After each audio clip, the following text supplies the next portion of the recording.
Saludo para todos, mi nombre es Álvaro Rincón. Este es uno de una serie de videos que se estarán presentando relacionados con las diferencias entre el marco US GAAP y la NIF completas. Con el objetivo de ayudar con el desarrollo profesional de aquellos contadores que elaboran o presentan estados financieros bajo alguno de los dos marcos o que tienen que de alguna manera interpretarlos.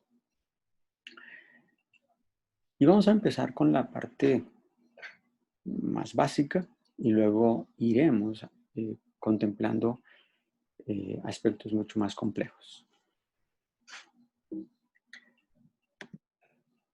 La agenda de este curso inicialmente es una introducción a los temas. ¿Por qué NIF y US GAAP?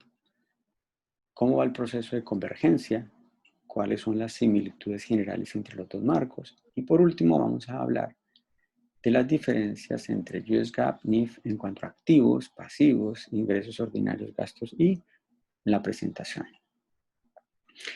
En este video vamos a hablar solamente de la parte introductoria, es decir, vamos a hablar de la introducción, pero también vamos a hablar por qué NIF, por qué US GAAP, ese proceso de convergencia y las similitudes generales entre los dos.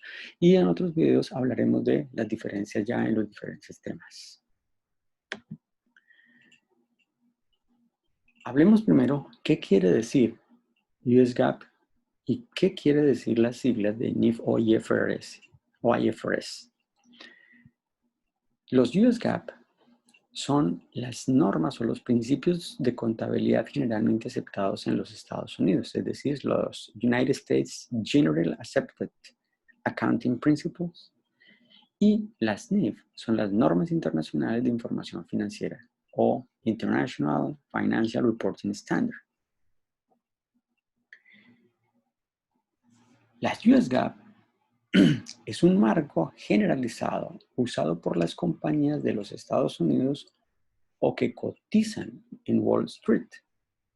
Abarcan los estándares, interpretaciones, opiniones y boletines que son elaborados por el Directorio de Estándares de Contabilidad Financiera o el Financial Accounting Standard Board o Junta de Normas de Contabilidad Financiera. También por el Gremio Contable de Contadores de los Estados Unidos, es decir, el Instituto Estadounidense de Contadores Públicos Certificados, el ICPA, y por la Comisión de Valores y Bolsa de Nueva York, es decir, el Security and Exchange Commission. Por otro lado, ¿qué son las NIF? Es un convenio de organismos que no es usado. Es decir, las NIF no son usadas en los Estados Unidos generalmente, solo se aplican las US GAAP, pero en los otros países se ha hecho un convenio de organismos profesionales de diferentes países. Actualmente hay más de 140 países que han adoptado este marco. Las NIF son emitidas por el Consejo de Normas Internacionales de Contabilidad, el IASB o International Accounting Standard Board, que es el organismo emisor de normas de la Fundación IFRS o International Financial Reporting Standard, cuya sede se encuentra en Londres, es decir, uno se encuentra en la US GAAP con sede en Estados Unidos y las NIF con sede en Londres. Sin embargo, es un estándar que ha venido siendo adoptado por más de 140 países en Latinoamérica, prácticamente todos los países ya lo aplican. ¿Qué incluyen las NIF? Las NIF incluyen las normas internacionales de contabilidad, es decir, las NIC, las normas internacionales de información financiera, NIF, las interpretaciones de las NIC, que son SIC, y las interpretaciones de las NIF, que son las CINIF. El propósito de las NIF es lograr uniformidad en la presentación de los estados financieros, facilitando así la comparabilidad de la información entre los países que han adoptado dicho estándar, y con el fin de toma de decisiones basado en información que es comparable.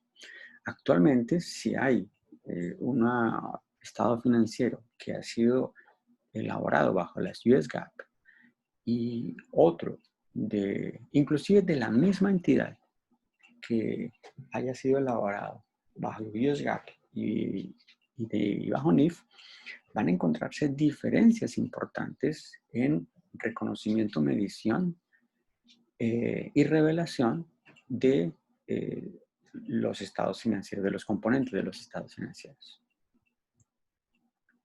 Por lo tanto, no serían comparables. ¿Por qué la convergencia?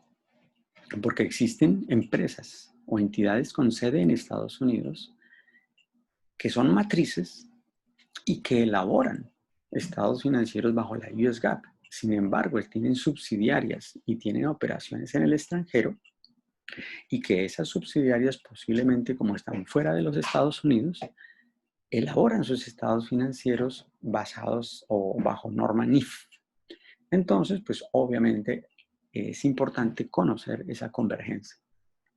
Pero también existen compañías que no tienen sede en Estados Unidos, sino que tienen sede en cualquiera de los 140 países que adoptaron las NIF, pero que cotizan sus instrumentos de patrimonio o de deuda o que están en proceso de hacerlo ante la Security and Exchange Commission y que a nivel local aplican NIF. Por lo tanto, cuando envían información de sus estados financieros o envían sus estados financieros, deben hacer esa convergencia de las NIF hacia las US GAAP.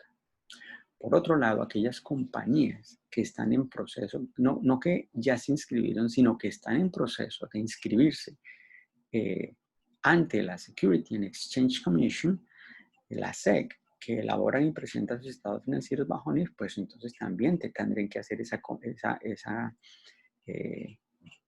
homogenización entre las dos normas.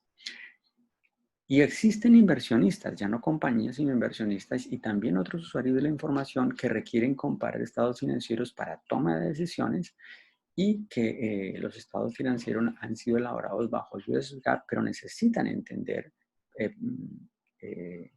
aunque han sido elaborados en US GAAP, y necesitan entender el efecto bajo NIF, o que al contrario están bajo NIF y que necesitan entender el efecto bajo US GAAP. También existen interesados en la homogenización de los dos marcos, US GAAP y NIF. Y también existen emisores de normas a nivel de cada país, a nivel local, que requieren de esa convergencia.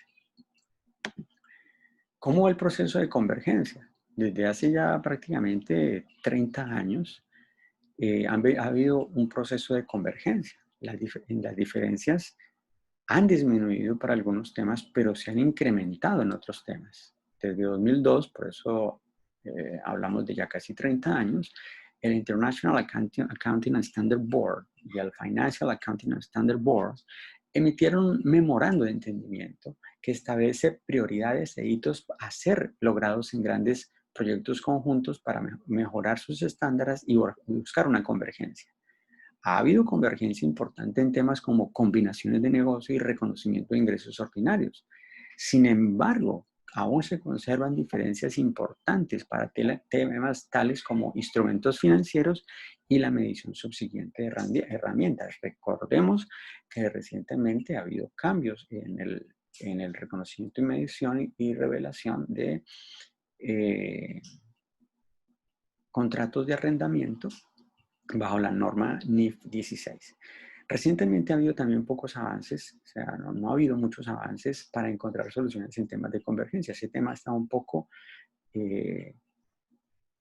digamos que parado, pero obviamente es un proceso que continúa. ¿Qué similitudes hay entre los dos marcos?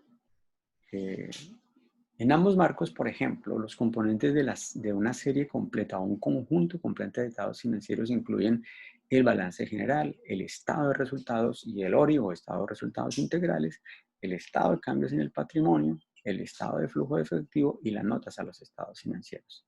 Por otro lado, los dos marcos requieren, salvo en circunstancias especiales, que los estados financieros se elaboren según la base contable de acumulación o la hipótesis de acumulación o devengo, con excepción del estado de flujo de efectivo. También ambos marcos tienen conceptos similares respecto a los requisitos sobre materialidad y coherencia que las entidades deben considerar al elaborar los estados financieros. Bien, con esto terminamos esta primera charla, que es la parte básica, y posteriormente estaremos tratando temas ya relacionados con los activos, con los pasivos, con el patrimonio, con los ingresos, con los gastos y con las revelaciones. Muchas gracias, les hablo Álvaro Rincón, nos vemos en la siguiente sesión.